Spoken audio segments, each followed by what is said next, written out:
Hello friends, welcome to विज्ञान तक। Friends, यह क्लास 12th के बायोलॉजी का फुल कोर्स चल रहा है। अध्याय नंबर है 5 और अध्याय का नाम है वंशागति और वैधता के सिद्धांत।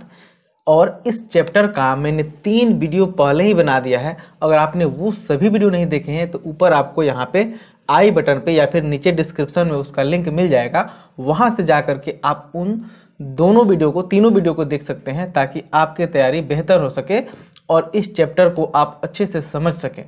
ठीक है, आज हम पढ़ने वाले हैं सहप्रभाविता के बारे में, जिसे हम लोग इंग्लिश में कोडोमिनेंस कहते हैं।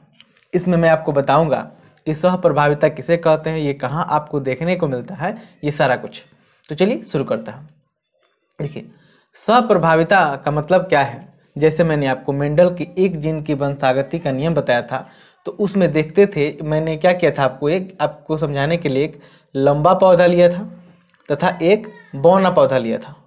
ठीक है, और लंबे पौधे का जो एलील था वो था टी कैपिटल वाला और बौने पौधे का था स्मॉल टी। ठीक है, इसमें कोई एक प्रभावी रहता था और दूसरा अप्रभावी रहता था। जैसे F1 पीढ़ी में जो पौधे बनते थे उनका जीनोटाइप ये रहता था।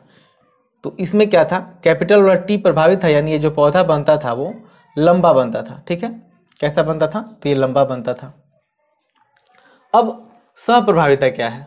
सहप्रभाविता का मतलब है कि F1 पीढ़ी में दोनों में से कोई प्रभावी नहीं रहे, मतलब ना ही ये प्रभावी रहे ना ही ये प्रभावी रहे, दोनों क्या हों, आंशिक रूप से प्रभावी रहे।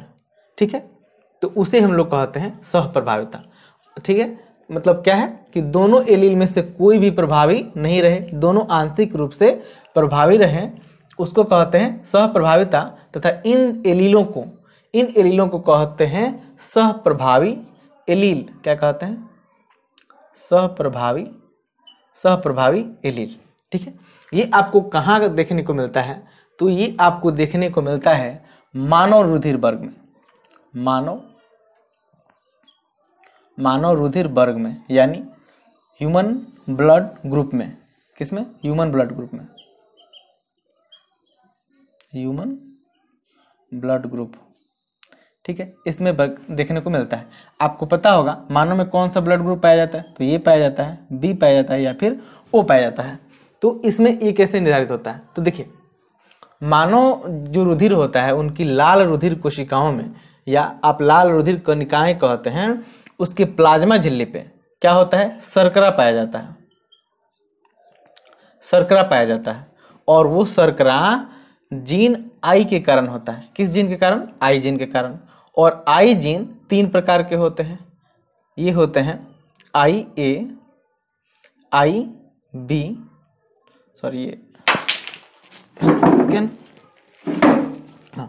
ये आई ए हो गया, आई बी होता है और एक जीन होता है वो आई होता है। यानी 3 जीन होते हैं, आई ए, आई बी और आई। जो आई है वो अलग तरह का शर्करा प्रोड्यूस करता है, मतलब अलग तरह का शर्करा उत्पन्न करता है। जो आई बी है वो दूसरी तरह का शर्करा प्रोड्यूस करता है, जबकि जो आई है वो किसी भी तरह का शर्करा उत्पन्न नहीं करता है। ठीक है, तो अगर अब देखिए इस ब्लड ग्रुप में देखें, यानी मानव में, तो कितने जीन हो गए, आई ए, आई बी और आई, 3 जीन हो गए। लेकिन आपको पता है मानव क्या होता है, द्विगुणित होता है, यानी इन तीनों जीन में से मात्र कोई 2 ही रह सकता है। या तो आई ए आई रह सकता है, आई ए आई बी रह सकता है, या फिर आई बी आई रह सकता है, मतलब इसमें से कोई 2 ही रहेगा। अब देखिए जिसमें क्या होता है, अगर आई ए और आई है तो इसमें ये आई ए वाला प्रभावी होगा इस तरह। इसमें देखिए आई है और आई बी है तो ये वाला प्रभावी होता है, इसमें दोनों प्रभावित होते हैं। बाकी कैसे कार्य करते हैं ये सब दोनों, चलिए आप इस टेबल को देखिए, मैं अभी आपको स्क्रीन पे दिखा रहा हूँ, वहाँ पे आप अच्छे से आपको समझ में आ जाएगा। देखिए, कुल मिलाकर के यहाँ पे 6 संयोजन संभव हैं। ठीक है, कितने, तो टोटल मिलाकर के मात्र 6 संयोजन ही बन सकते हैं। जैसे मान लीजिए ये जनक 1 है और ये जनक 2 है। जनक 1 का मतलब मान लीजिए कि ये फादर है यानी पिता है, और ये मदर है यानी को मैं दिखा रहा हूँ, ये जनक 2 है। अब कोई भी जब भी लैंगिक जनन होता है तो 2 जनक तो होने चाहिए, एक पिता होगा और दूसरा मादा होगी। तो मान लेते हैं अगर जनक 1 यानी पिता में कौन सा एलील है, तो उसमें एलील है आई ए, तथा जनक 2 यानी माता में एलील है IA। तो देखिए जनक 1 में IA और जनक 2 में IA, दोनों मिल करके संतति का जीनोटाइप क्या हो जाएगा, IA और IA।